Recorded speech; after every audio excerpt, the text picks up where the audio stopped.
Welcome to ధృతి vlogs. ఈరోజు నేను చేసిన రెసిపీ పచ్చిశనగపప్పు మసాలా గారెలు. ఈ పచ్చిశనగపప్పు మసాలా గారెలకు ముందుగా శనగపప్పు తీసుకొని ఒక 4 hours నానబెట్టుకోవాలి. శుభ్రంగా కడిగి ఒకసారి మనం ఇట్లా ఫింగర్స్తో ఇట్లా విరిస్తే విరిగిపోయేంత ఉంటే సరిపోతుందండి. వీటిని ఒక 2-3 సార్లు కడుక్కోవాలి. కడుక్కున్న తర్వాత ఇవి డైరెక్ట్గా వాటర్ లేకోకుండా సపరేట్ చేసేసుకొని వీటిని శుభ్రంగా మిక్సీ పట్టుకోవాలండి. కానీ కొంతమంది కొంత పప్పును తీసి మిక్సీ పట్టుకుంటారు, కానీ నేను అలా చేయలేదు. కంప్లీట్గా మొత్తం మిక్సీ పట్టుకున్నాను.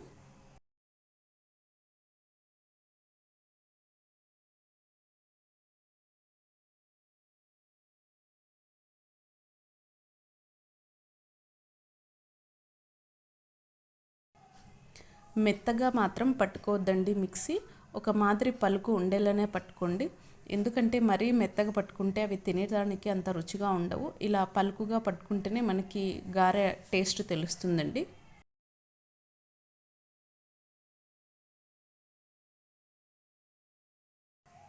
ఈ రెసిపీలోకి పెద్దగా ఇంగ్రీడియంట్స్ ఏం అవసరం లేదండి. వీటిలోకి కొత్తిమీర, కరివేపాకు, పచ్చిమిర్చి, పుదీనా, ఆనియన్ ఉంటే సరిపోతుంది. వీటిని సాల్ట్ వేసి బాగా కడుక్కోవాలండి 2-3 సార్లు. మనకు తెలియకుండానే దాంట్లో చిన్న చిన్న బ్యాక్టీరియా ఉంటుంది కదా, ఖచ్చితంగా సాల్ట్ వేసి కడుక్కుంటేనే చాలా బాగుంటుందండి. ఇలా సన్నగా తరుముకోవాలి. అన్నీ తరుముకునేవన్నీ మనం పిండిలోకి వేసేసుకుందామండి.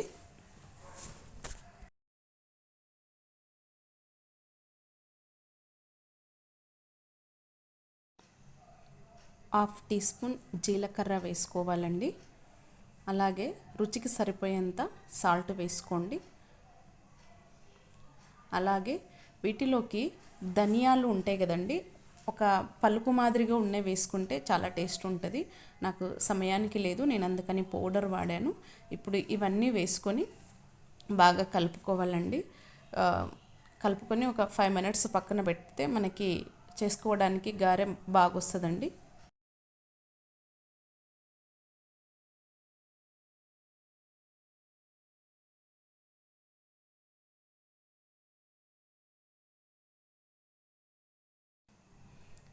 ఇలా స్టవ్ వెలిగించుకొని కడాయి పెట్టి డీప్ ఫ్రైకి సరిపడినంత ఆయిల్ వేసుకోవాలి.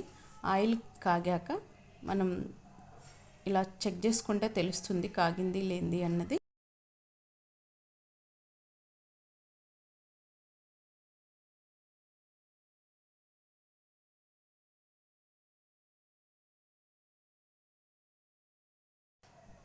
కొంతమంది తమలపాకుల పైన లేదు అంటే ప్లాస్టిక్ కవర్స్ పైన అలా గారెలు చేస్తారు. అలా పెద్దగా శ్రమ పడాల్సిన అవసరం లేదండి.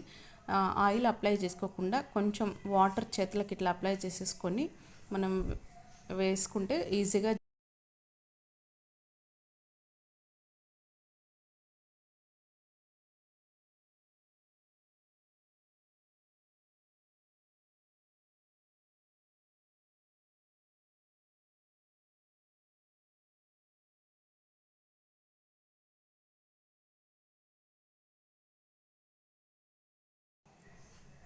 మరి ఎక్కువగా కాల్చే అవసరం ఏం లేదండి, కాగాల్సిన అవసరం లేదు. గోల్డెన్ కలర్ వస్తే సరిపోతుంది లోపల. ఎందుకంటే మనం ఎక్కువ మందంగా ఏమి వేసుకోవట్లేదు కదా, అందుకని ఇలా ఒక మోస్తారు గోల్డెన్ రంగు వస్తే చాలు, తీసేసుకోవచ్చండి.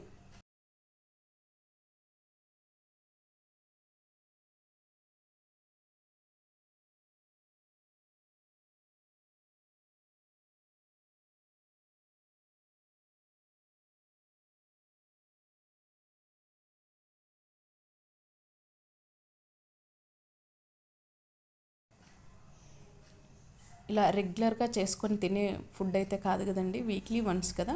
మనం ప్రిపేర్ చేసి పెట్టుకున్నాం అనుకోండి పిండిని, అలా వేడివేడిగా మనం రెడీ చేసేసుకొని తినేయచ్చండి. వీటిని గ్రీన్ చట్నీతో కానీ టమాటో కెచప్తో కానీ సర్వ్ చేసుకున్నట్లయితే చాలా రుచిగా ఉంటుందండి. Thank you.